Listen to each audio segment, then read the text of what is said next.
orang-orang yang memiliki mental dengan begitu gampangnya menembak rakyat sipil. Seharusnya mereka yang memegang senjata ini hanya diberikan kepada aparat yang bertugas di daerah-daerah konflik. Ini tiba-tiba yang dari pihak TNI mengatakan pengeroyokan. Mereka ini berdua berperan. Yang satu adalah tersangkanya oknum anggota TNI dan yang menegakkan keadilan di sini adalah anggota polisi. Assalamualaikum warahmatullahi wabarakatuh. Teman-teman, di video kali ini saya akan membagikan video yaitu tentang klarifikasi TNI AL ya. Yang dimana TNI AL ini seakan-akan melindungi yaitu anggotanya. Dan ini sangat miris sekali ya teman-teman ya. Kasihan si korban ini yang bersusah payah untuk mempertahankan hartanya yang dibawa kabur oleh oknum TNI AL, tapi berakhir dengan nyawanya melayang.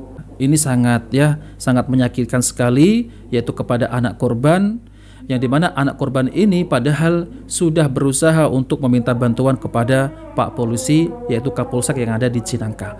Nah oke teman-teman, seperti apa videonya? Mari kita simak videonya.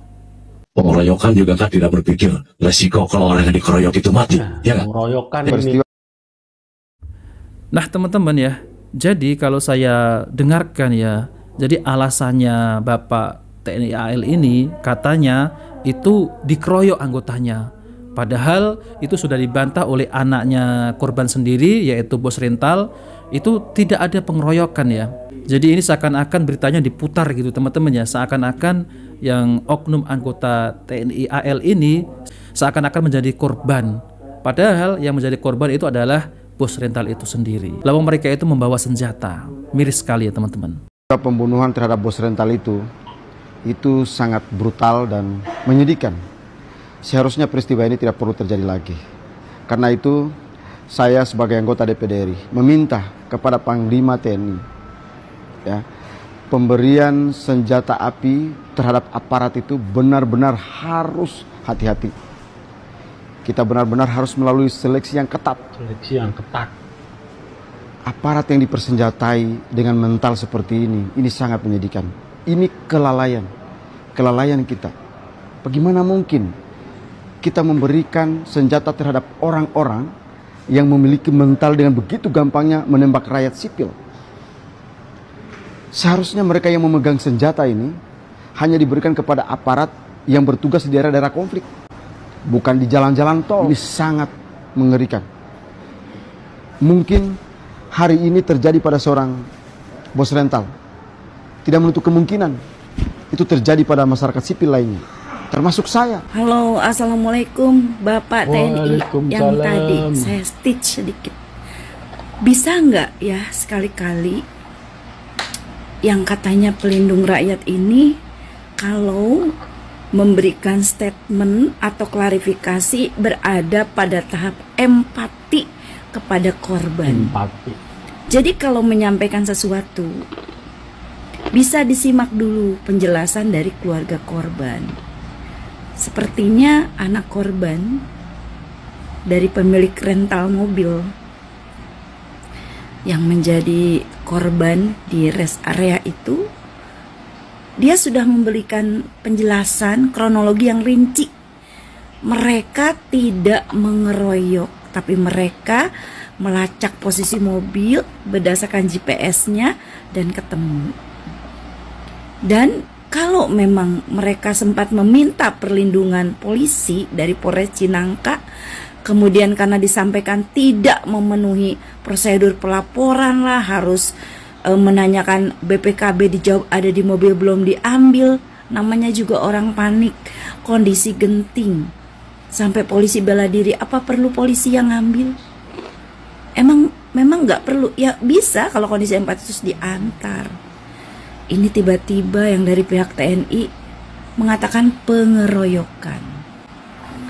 Dan saya sesalkan, Pak, kenapa harus ada penjelasan bahwa seorang TNI itu sudah dilatih ini itu, insting, kecepatan. Nah, insting dan kecepatan itu dilatih untuk membela rakyat. Dilatih untuk mungkin dalam kondisi darurat atau genting menghadapi para penjahat, mungkin dalam membela negara ketika ada berperang. Bukan insting yang digunakan seperti ini.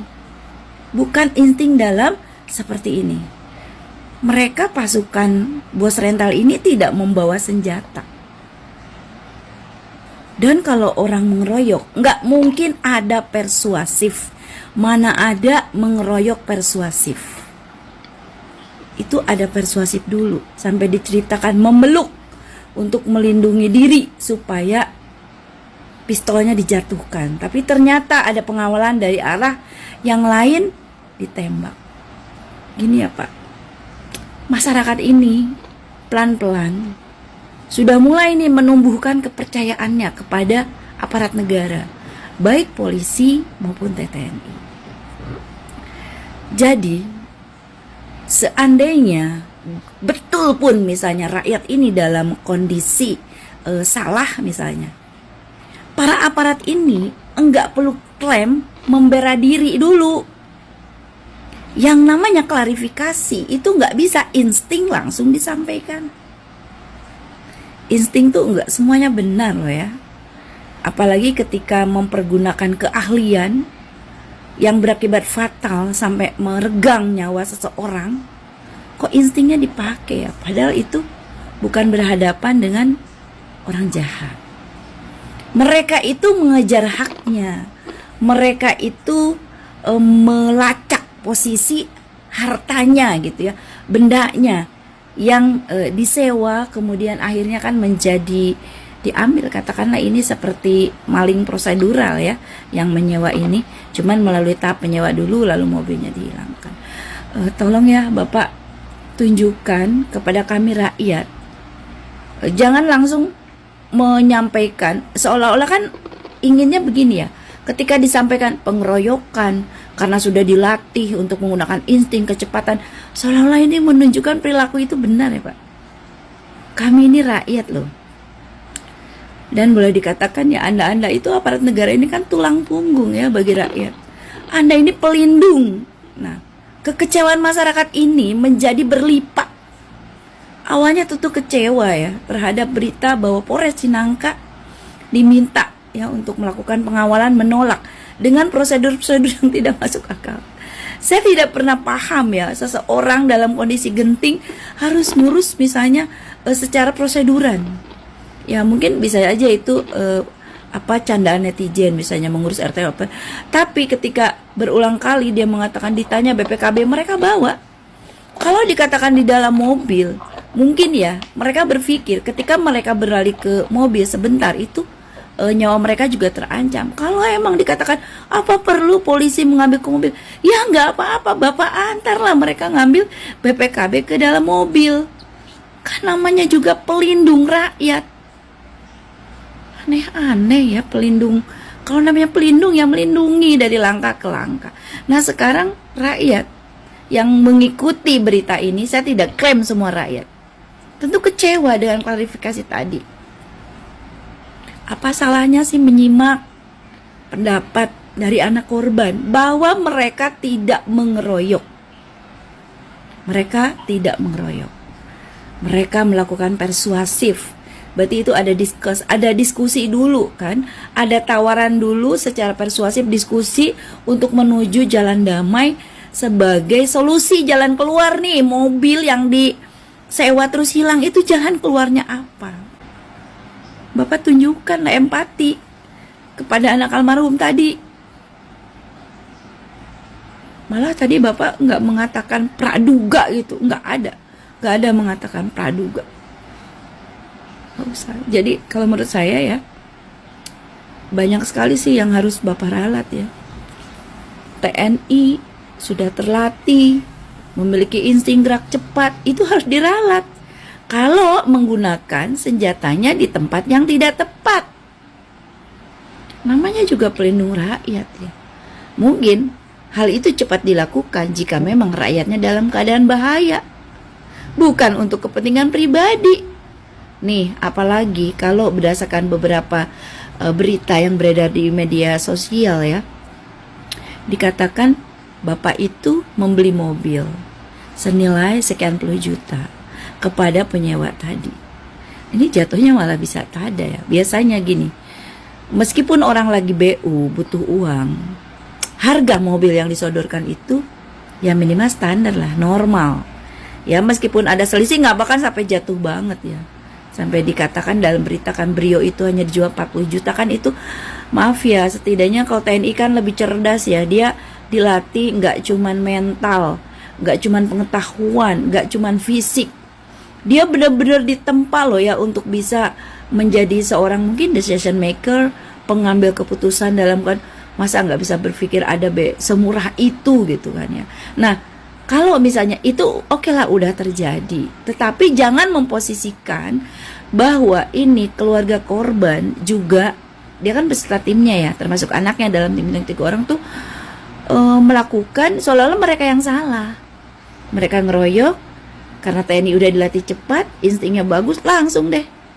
Enggak, menurut saya enggak tepat, tidak tepat minimal ya, supaya ini rakyat ini kan sedang bersusah payah nih mengembalikan kepercayaan kepada aparat negara. Sebetulnya kan udah mulai banyak tumbuh ya dengan penanganan kasus ini. Tetapi tolong ya, kalau klarifikasi statement itu nggak usah melukai Pak. Ya kita mah rakyat kecil, tapi kan kita punya aparat negara yang bisa melindungi kita, sehingga anda itu bisa menjadi kebanggaan bagi kami. Ini bakalan menjadi topik hangat perbincangan beberapa minggu ke depan, dan ini adalah video lanjutan dari yang sebelumnya. Ternyata dari kasus penembakan kepada bos pemilik rental mobil ini ada salah satu tersangka, oknum anggota TNI Angkatan Laut. Hal ini dibenarkan oleh Jenderal ataupun Panglima TNI, Bapak Agus Subianto. Kini tersangka sudah diamankan, dan Bapak Agus ini sudah menyatakan bahwasanya siap ketika ada anak buahnya yang melakukan kesalahan ataupun melakukan tindak kejahatan, dihukum secara ataupun sesuai perundang-undangan yang berlaku. Bagus Pak, tidak ada yang kebal di negeri ini, sesuai dengan ucapan Bapak Presiden kita Prabowo Subianto. Mau itu tersangkanya orang petinggi negara, orang kaya, orang terpandang, kalau melakukan kesalahan, melakukan kejahatan harus ditindak. Jadi oknum TNI ini tergiur dengan harga mobil yang rendah, harga mobil yang murah yang dijual oleh si penadah. Jadi kasusnya ada beberapa orang di sini. Yang pertama sebagai penyewa pertama, yaitu atas nama Ajat Supriyatna. Mungkin ini orang suruhan dari si penadah. Nah, Ajat ini menyewa ataupun merental mobil kepada korban itu 40 juta rupiah. Terus kemudian dibawa kabur untuk diserahkan kepada si penadah. Dengan imbalan ketika Ajat ini bisa membawa kabur mobil tersebut, diberikan imbalan 5 juta rupiah. Tapi sayangnya belum juga menerima komisi tersebut, sudah ditangkap polisi duluan. Sebelum adanya aksi tembak-menembak di rest area tersebut, sempat terjadi kejar-kejaran antara korban dan tersangka. Mutar-mutar di daerah situ, mungkin di daerah Cinangka ya. Dan ini adalah info klarifikasi dari Kapolsek Cinangka. Sehingga dalam proses kejar-kejaran itu, si korban ini berinisiatif untuk belok ke kantor polisi untuk melaporkan ataupun kejadian yang dialami, dan meminta dampingan kepada pihak kepolisian bahwasanya mobil si korban ini dibawa kabur, dan korban itu tahu tersangka membawa senpi. Nah, sayangnya pihak polisi menolak laporan dari si korban dengan alasan polisi perlu minta bukti bahwa legalitas dari mobil yang dimaksud, mungkin BPKB, STNK ataupun yang lain. Bayangkan dengan posisi yang sedang darurat tersebut, sedang kejar-kejaran, kalau si korban ini berhenti lama di kantor polisi, otomatis akan kehilangan jejak dari si tersangka. Harusnya kan bisa dibantu dulu Pak, ini darurat. Nanti kalau semisal mobilnya sudah balik, baru kedua belah pihak diinvestigasi lebih lanjut ataupun dimediasi lebih lanjut. Tidak ada informasi apakah oknum TNI ini ikut dalam kejar-kejaran tersebut atau tidak, atau mungkin sudah menunggu di rest area tersebut untuk melakukan transaksi ataupun pembelian. Kita sebagai rakyat hanya menonton ya, karena mereka ini berdua berperan. Yang satu adalah tersangkanya oknum anggota TNI, dan yang menegakkan keadilan di sini adalah anggota polisi. Tapi mudah-mudahan hukum di negeri ini bisa terus tegak seadil-adilnya tanpa pandang bulu. Dan tersangka dihukum yang seadil-adilnya, dan untuk korban mudah-mudahan meninggal dalam husnul khotimah. Nah teman-teman ya, jadi saya sangat setuju sekali ya, si tersangka ini harusnya dihukum seadil-adilnya. Jangan pandang bulu ya, oknum TNI ataupun oknum polisi harus dihukum seadil-adilnya. Mau pejabat, mau rakyat kecil, rakyat menengah, orang kaya, orang miskin, harus sama-sama ya teman-teman. Jadi saya juga sedih ya mendengar berita seperti ini, yang dimana anak bos rental ini itu mengatakan apa adanya ya. malah dituduh mengeroyok. Ini adalah yang sangat menyakitkan ya. Coba deh ya, Bapak pemimpin TNI itu ya harus bisa menjaga hati seseorang ya teman-teman. Karena apa ya? Karena ini menyakiti, melukai hati seseorang, yang dimana anak bos rental ini kehilangan ya sosok seorang ayah ya, sosok seorang ayah yang bertanggung jawab di keluarganya, lalu kemudian hilang begitu saja. Padahal bos rental ini mempertahankan hartanya. Sangat disayangkan sekali. Nah, oke teman-teman, itu saja yang saya sampaikan. Jika video ini bermanfaat, jangan lupa like dan subscribe di channel Cahaya Hidayah. Wabillahi taufiq wal hidayah. Wassalamualaikum warahmatullahi wabarakatuh.